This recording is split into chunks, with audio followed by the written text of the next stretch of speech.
Summer is a busy time on the island of Sodor. Holidaymakers have so much to see and do. There are trips to the seaside, balloon rides in the country, and a brass band playing. One morning, Edward was in a hurry. He didn't even stop to say hello to Stepney.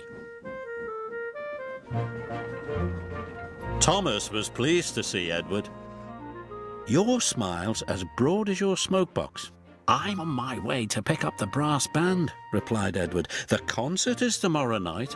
"Don't crack your smoke box," teased Thomas. Edward couldn't wait to hear the brass band play their wonderful music. He was so excited about meeting the brass band that he didn't notice the giant crane.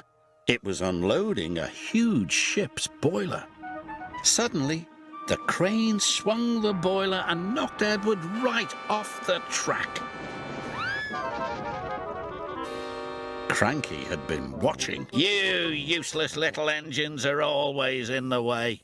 Poor Edward. The Fat Controller came immediately. "We will take you to the fitter's yard and Bertie will have to meet the brass band instead of you." Edward was sad. That night, a raging storm rolled in. The fitters worked through the night trying to mend Edward. The rain pelted down. Now Edward felt sad and very damp. Morning came and the Fat Controller arrived. "Please, sir," pleaded Edward, "will the fitters be finished soon?" "Not soon enough, and the band can't wait. I'm sorry, Edward. Bertie will take them to the concert." Edward felt worse than ever. Bertie collected the brass band and set off immediately. He bumped cheerfully along the country roads. But there was trouble ahead. Last night's storm had flooded the road.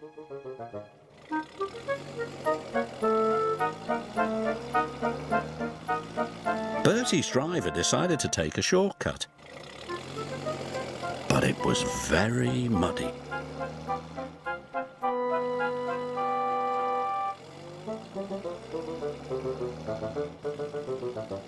Bertie's wheels did not like the mud.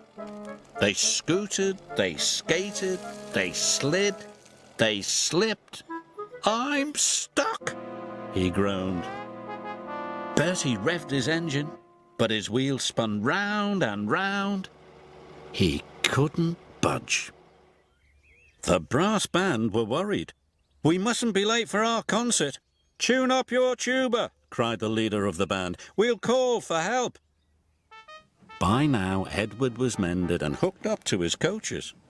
"I can hear music," said his driver. "That's not music," wheezed Edward. "That's an alarm."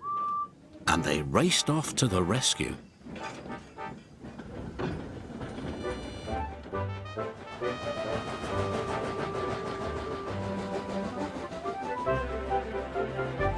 The musicians were delighted to see their old friend.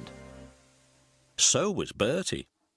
"I'll get you to the concert in time," Edward cried. "Thank you," said the worried bandsman.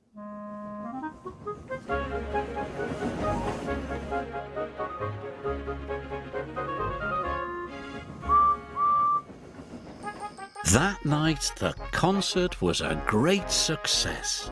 Everyone loved the music, especially Edward.